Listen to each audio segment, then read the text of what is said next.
नमकीन हाउसवाइफ। सुधा यार, कितनी बार कहा तुमसे कि जब मैं ऑफिस से आऊं ना तो मुझे सामने ही मिला करो। घर में घुसने के बाद सुधा सुधा चिल्लाना मुझे बिल्कुल भी पसंद नहीं है। अरे आदमी पूरा दिन काम करके आता है, क्या उसके लिए इतना भी नहीं कर सकती तुम? अच्छा, अब एक गिलास ठंडा ठंडा पानी पिला दो और उसके बाद बनाओ हमारी पसंद की स्पेशल चाय। शरीर में थोड़ी जान आ जाए, वरना गर्मी ने तो पूरे शरीर को तोड़ कर रख दिया है। इस घर में पति हो या बच्चे, सास हो या ससुर, सबको मेरी याद तभी आती है जब उनके पास कोई काम होता है। पति देव भी आते ही सुधा सुधा चिल्लाना शुरू कर देते हैं, जैसे मेरे 8 हाथ है और इनके घर में कदम रखते ही मैं अपनी अष्टभुजाओं से चुटकी बजाकर सब इनके सामने हाजिर कर दूंगी। अरे भाई सुधा मैडम, आपसे बात कर रहा हूं और तुम होके कोई जवाब ही नहीं दे रही हो। हाँ, ला रही हूं। ये लीजिए आपका ठंडा पानी, चाय भी गैस पर रख दी, बन जाएगी तो लाकर दे दूंगी। अरे भाई श्रीमती जी, कभी तो मीठा बोल दिया करिए। ऐसा भी क्या है कि आप जब भी बोलती है तब कड़वाई बोलती है? आपने पानी मांगा, मैंने पानी दे दिया। अब इसमें मैंने ऐसा क्या तीखा बोल दिया जो आप बात का पतंगड़ बना रहे हैं? इसके साथ बहस करने से कोई फायदा ही नहीं। पता नहीं किस बात की नाराजगी रहती है इसे, हमेशा ऐसी उखड़ी उखड़ी बातें करती है। अच्छा सुनो, मुझे भूख लग रही है, ऐसा करो कुछ हल्का फुल्का खाने के लिए बना दो। मटर पनीर की सब्जी बना रही हूं, 1 घंटे में डिनर तैयार हो जाएगा। डायरेक्ट डिनर ही कर लेना। अब स्पेशल क्या बनाओ इस समय? नहीं, मुझे भूख लगी है। ऐसा करो थोड़ी सी भेलपुरी बना दो। ठीक है, लाती हूं। वैसे भी इस घर में किसी को बर्दाश्त कहां है कि मेरा काम समय से खत्म हो जाए। एक के बाद दूसरा, दूसरे के बाद तीसरा काम आता ही रहता है। कुछ देर बाद सुधा चाय के साथ भेलपुरी बनाकर पति आकाश के सामने रख देती है। अरे बस 1 ही कप चाय बनाई तुमने, अपने लिए नहीं बनाई क्या? और माँ कहाँ है? मैं अकेला ही चाय पीने वाला हूं क्या? माँ जी 2 कप चाय पी चुकी हैं, गई होगी बाहर अपनी किसी सहेली से बात करने। और रही बात मेरी, तो मेरे पास इतनी फुर्सत कहाँ है कि मैं आपके साथ बैठकर चाय पीऊं। आपके साथ बैठकर चाय पीऊंगी, उतनी देर में 10 काम निपटा लूंगी। आप पियो, मैं काम कर रही हूं। सुधा, क्यों इतना स्ट्रेस लेती हो? बैठो ना 10 मिनट। पूरे दिन से थक कर आया हूं, कम से कम 10 मिनट तो मेरे साथ बैठकर अच्छे से बात कर सकती हो ना? अरे आपके साथ बैठकर गप्पे मारने का समय नहीं है मेरे पास। आधा घंटा बीत नहीं पाएगा कि इतने में आपकी माताश्री डिनर के लिए शोर मचाना शुरू कर देंगी। और वैसे भी इस घर में चाहे जितना काम कर लो, मिलता तो हमेशा ताना ही है, कभी कोई तारीफ करता नहीं मेरी। आपने तो कह दिया आप बाहर से काम करके आए हैं, लेकिन हम तो हाउसवाइफ है ना। हम ये भी नहीं कह सकते हमने पूरा दिन घर में काम किया है। हमारे किए हुए काम की कोई वैल्यू थोड़ी ना है, क्योंकि पलट कर अगले ही पल आप ही अपने मुंह से बोल देंगे, घर में तो रहती हो, करती क्या हो? अरे मैंने कब कहा ऐसा? क्या बात है, माँ ने कुछ कहा है क्या? इतने साल हो गए हमारी शादी को, तुम्हारी मम्मी तो कुछ न कुछ कहती रहती है, क्या फर्क पड़ता है?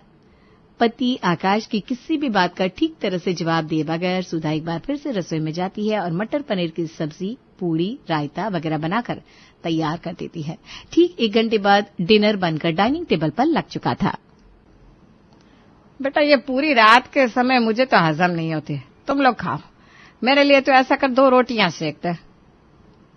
ठीक है आकाश, बाबूजी और चिंटू, आप तीनों खाना खाइए, तब तक मैं रोटियां बनाती हूँ। सुधा, मैं रुकता हूँ ना, दोनों साथ में खा लेंगे। नहीं, कोई जरूरत नहीं है। गरम गरम पूरियां बनाई है मैंने, जितनी देर में रोटियां बनाकर लाऊंगी सब ठंडा हो जाएगा। आप खाओ बाबूजी के साथ बैठकर, मुझे भी समय लगेगा।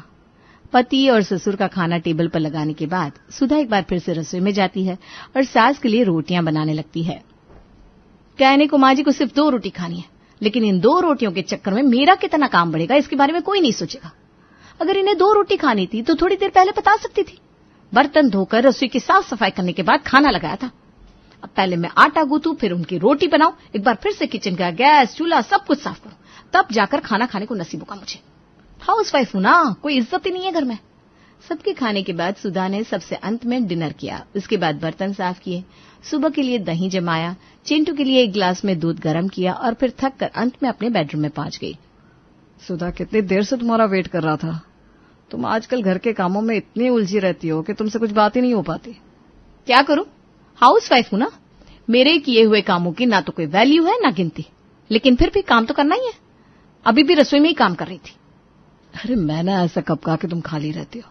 मैं तो बस ये कह रहा था कि घर के काम तो होते रहेंगे, लेकिन थोड़ा समय कभी मेरे लिए भी निकाला करो ना। रात में देर तक काम में उलझी रहती हो और थकान के कारण तुम्हारे कमरे में आने से पहले ही मुझे नींद आ जाती है। फिर सुबह भी बस टिफिन लेकर ऑफिस के लिए निकल जाता हूँ। हम दोनों को एक दूसरे के साथ टाइम स्पेंड किए हुए न जाने कितना समय बीत गया। कहने को तो तुम एक हाउस वाइफ हो, पूरा टाइम घर में रहती हो, लेकिन उसके बाद भी हमें अपनी पत्नी से बात करने के लिए समय नहीं मिल पा रहा। ये तो बड़ी दुविधा वाली बात हो गई। इन सब बातों से क्या फर्क पड़ता है आकाश? जिम्मेदारियां तो निभानी पड़ती है ना। आजकल तुम बहुत बूझी बूझी सी रहती हो सुधा। घर के काम ज्यादा है तो माँ से मदद ले लिया करो। अच्छा, अब क्या चाहते हो कि माँ जी मुझे निकम्मा नकारा साबित कर दे? कोई सुनेगा तो क्या कहेगा? बहू पूरा दिन घर में रहती है, उसके बाद भी घर के काम सास को करने पड़ रहे हैं। एक तो वैसे ही सोसाइटी में हाउस वाइफ की कोई इज्जत नहीं है, ऊपर से आप क्या चाहते हो कि किसी से नजर मिलाकर बात करने लायक भी ना रहूं मैं? सुधा की बातों का आकाश के पास कोई जवाब नहीं था, इसलिए वो चुपचाप बात को आगे बढ़ाए बिना सो जाता है। अगला दिन रविवार था। बच्चों की फरमाइश का नाश्ता, घर की साफ सफाई करने के बाद 10:30 बजे जब सुधा बालकनी में तुलसी के पौधे को जल देने लगी तो उसकी नजर बगल वाली मिसेस गुप्ता पर पड़ी। अरे भाई सुधा, कैसी हो? आज तो लग रहा है पूजा करने में लेट हो गई, वरना रोज तो सुबह सुबह तुम्हारी घंटी की आवाज आ जाती है। हाँ, आज संडे का दिन है ना, काम ही इतने होते हैं कि क्या बताऊं। ऊपर से सबकी स्पेशल फरमाइश पूरी करते करते दिन खत्म हो जाता है, लेकिन काम खत्म नहीं होते। तुम बताओ, तुम्हारा संडे कैसा चल रहा है? तुम बड़ी टिप टॉप दिखाई दे रही हो। सारे काम निपट गए क्या? अरे यार, संडे तो रेस्ट डे होता है। हफ्ते के 6 दिन तो ऑफिस में काम करते हैं ना। मैंने तो साफ बोल रखा है, संडे के दिन कोई मुझे काम के लिए नहीं कहेगा। घर की साफ सफाई, झाड़ू पोछा, बर्तन तो मेड करके जाती है। उसके बाद जैसा कि हम हर वीकेंड पर करते हैं, संडे के दिन नाश्ता करने के बाद शॉपिंग और खाना बाहर। अपना संडे तो सेट है। पूरा दिन मौज मस्ती करेंगे और क्या। तुम्हारा सही है यार, वर्किंग वुमन हो ना, इसीलिए हक से कह सकती हो कि तुम्हें संडे का ऑफ चाहिए। हमारा क्या है, हम तो हाउस वाइफ है।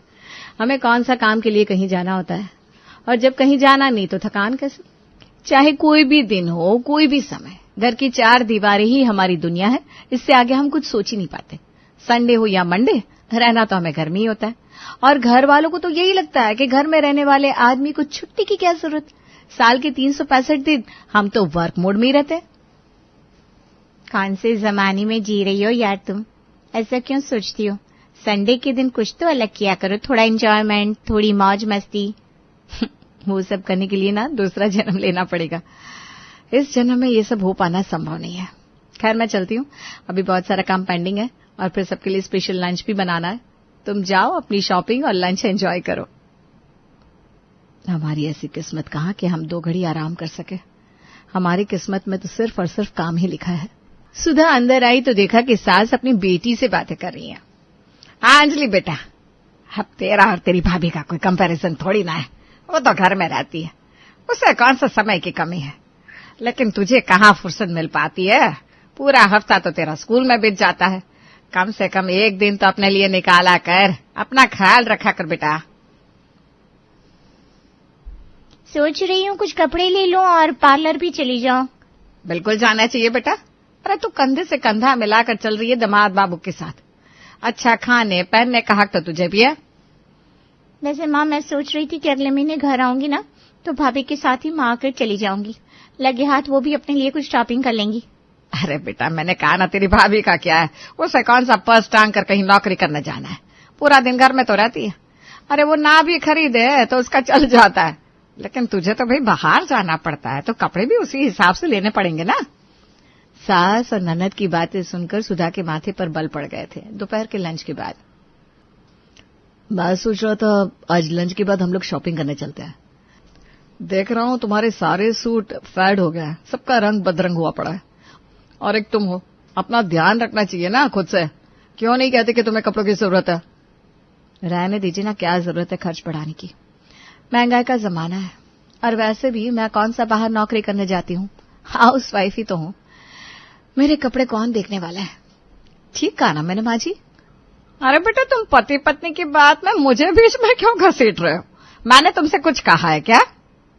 कैसी बातें करने लगी हो तुम सुधा? तुम घर में रहती हो, इसका मतलब ये थोड़ी ना है कि फटे पुराने कपड़े पहनकर रहोगी।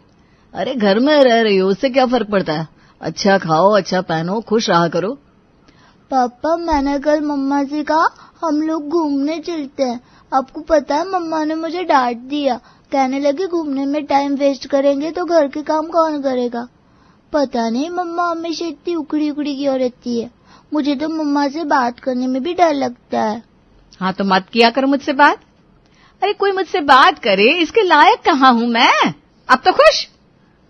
माँ क्या हो गया है सुधा को, आपको कुछ पता है क्या? अरे मुझे क्या पता, मुझसे तो कुछ बताती नहीं, दिन भर अपने काम में लगी रहती है बस।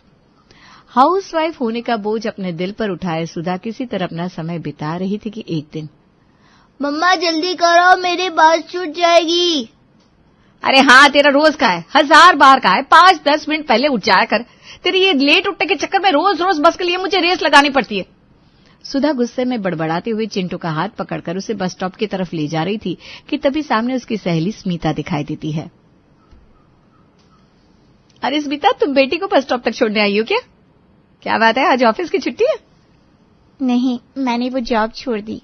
क्या बात कर रही है, तूने अपनी जॉब क्यों छोड़ दी? इतनी अच्छी जॉब थी यार, तू तो असिस्टेंट मैनेजर थी ना अपनी कंपनी में, 80,000 रुपए सैलरी भी थी। हाँ भाई, बात तो तेरी एकदम ठीक है, मैं कंपनी में असिस्टेंट मैनेजर थी, मुझे अच्छी सैलरी भी मिलती थी, लेकिन पता नहीं क्यों यार सेटिस्फेक्शन नहीं मिल रहा था। कहने को तो घर में काम के लिए 2-2 नौकरानियां लगी हुई है, लेकिन फिर भी कहीं ना कहीं मन में बार बार यही बात आती थी कि मैं अपनी बेटी और परिवार के लिए उतना समय नहीं निकाल पा रही हूँ जितना मैं उन्हें देना चाहती हूँ। काफी दिनों से इसी उलझन में थी। धीरे धीरे सोना भी बड़ी हो रही है, उसकी पढ़ाई क्लासेस सब करने के लिए कोई तो चाहिए ना जो उसकी जिम्मेदारी उठाए। मैंने और विशाल ने साथ में बैठकर बात की। इस बातचीत करने के बाद मुझे लगा कि बात हो गई नौकरी, अब मुझे नौकरी छोड़कर घर पर ध्यान देना चाहिए और मैंने छोड़ दी। अरे बहुत बड़ी गलती कर दी यार तूने। एक बात बता, इतनी अच्छी 80,000 की नौकरी को कौन ऐसे लात मारता है? और अब नौकरी छोड़कर क्या हासिल होगा तुझे? एक हाउसवाइफ कहलाएगी, 24 घंटे की नौकरानी जिसके काम कभी खत्म नहीं होंगे, लेकिन तेरे किए हुए काम की कोई वैल्यू ही नहीं होगी। अरे ऑफिस में तो सिर्फ 8 घंटे काम करके आती थी, उसके बाद भी 10 लोग सलाम ठोकते थे ना। असिस्टेंट मैनेजर थी तू, सोसाइटी में एक रुतबा था, नाम था, और अब ये सब छोड़कर तो बनी भी तो क्या हाउसवाइफ। बस ये 4 दिन की बात होती है कि पति को टाइम देना है, बच्चों को टाइम देना है, घर सजाना है, लेकिन कुछ ही दिनों के बाद तुझे एहसास होगा कि मैं जो कह रही हूं ना वो एकदम सही है। एक हाउसवाइफ को ना इतना कहने का अधिकार भी नहीं होता कि वो थक गई है, क्योंकि सबको यही लगता है हम पूरा दिन घर में रहते हैं। अरे घर में रहने वाला आदमी कोई काम करता ही नहीं, बिना काम किए किसी को थकान कैसे हो सकती है? देख सुधा, ये कैसी बात है अपने मन में बिठा लिए तूने, और ऐसा किसने कह दिया तुझे कि एक हाउसवाइफ की कोई वैल्यू नहीं होती? तो एक बात बता, सुबह 5 बजे उठती है, उसके बाद आधी रात तक पूरे घर की जिम्मेदारियां उठाने में लगी रहती है। कोई मूर्ख ही होगा ना जो कहेगा एक हाउसवाइफ पूरा दिन कुछ करती नहीं। अच्छा एक बात बता, क्या तेरे हस्बैंड की सोच ऐसी है? उन्होंने कभी तुझे ऐसा कहा है कि तू पूरा दिन घर में खाली रहती है? कहने जैसी क्या बात है यार, मुझे पता है ना, सोसाइटी में वैल्यू सिर्फ वर्किंग वुमन की होती है, हाउसवाइफ की नहीं। एक हाउसवाइफ सिर्फ और सिर्फ फैमिली पर बोझ होती है। आज के जमाने में हर किसी को एक वर्किंग वुमन पसंद है, जो महीने के अंत में एक मोटी रकम लाकर पति के हाथ में रखे। उसी को परिवार और समाज में इज्जत मिलती है, और यही सच है। देख देख, बच्चों की स्कूल बस आ गई, बच्चों को बस में बिठा देते हैं, उसके बाद दोनों आराम से बात करेंगे। ठीक सुधा, हाउस वाइफ होना या वर्किंग वुमन होना ये अपनी चॉइस या परिस्थितियों पर निर्भर करता है। मुझे देख, मैंने तो एक वर्किंग वुमन होने के बाद भी खुशी खुशी हाउस वाइफ बनना स्वीकार किया है।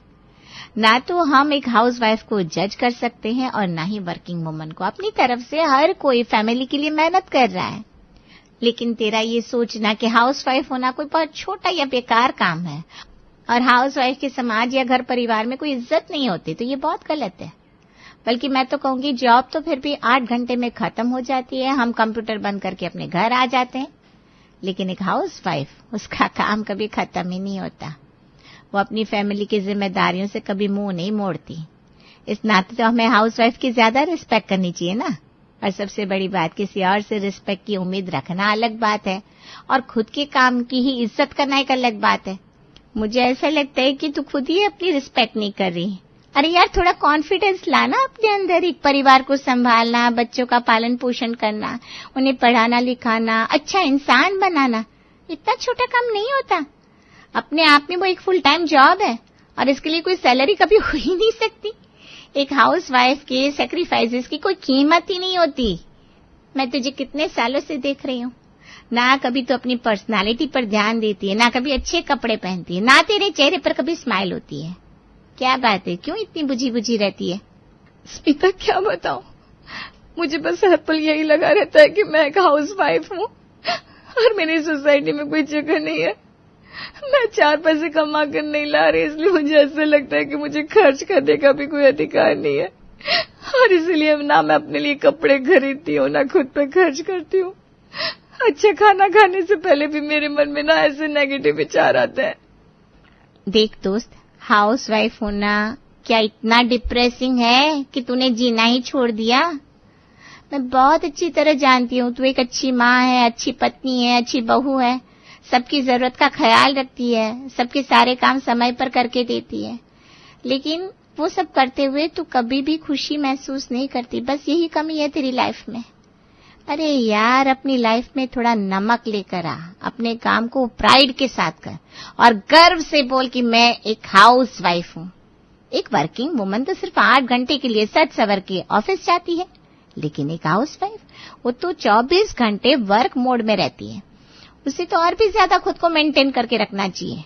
बॉडी में जब न्यूट्रिएंट्स की कमी होती है ना, तभी स्ट्रेस हार्मोन रिलीज होते हैं और उसी की वजह से तेरे मन में इतने नेगेटिव थॉट्स आते हैं। तो मेरी प्यारी दोस्त, अब से तुझे सिर्फ हाउस वाइफ नहीं बनना, नमकीन हाउस वाइफ बनना है। हर काम को, हर रिश्ते को थोड़े नमक के साथ निभा, फिर देख जिंदगी जीने में कितना मजा आता है। पति के लिए चाय बना तो उसमें 1 कप अपनी भी जोड़ लिया कर। हफ्ते में 5 दिन सबकी पसंद का खाना बनाती है तो 2 दिन अपनी पसंद का भी बना। हाँ, हक से बोला कर कि संडे को तू छुट्टी पर है, खाना वही बाहर से आएगा। और सबसे इम्पोर्टेंट बात, दोस्तों से सिर्फ इसलिए नजरें चुराने की जरूरत नहीं है कि वो सब वर्किंग है और तू हाउस वाइफ। जब तक तू अपने काम को छोटा समझती रहेगी, बाकी लोग उसे इज्जत कैसे देंगे? सहेली की बातें अब सुधा को अच्छी तरह समझ में आ गई थी। अपनी बोरिंग लाइफ को सुधारने के लिए उसने अपने अंदर कुछ बदलाव करने भी शुरू कर दिए। सुधा अब चिड़चिड़ी और परेशान सी नहीं रहती, क्योंकि उसकी लाइफ में अब नमक जो है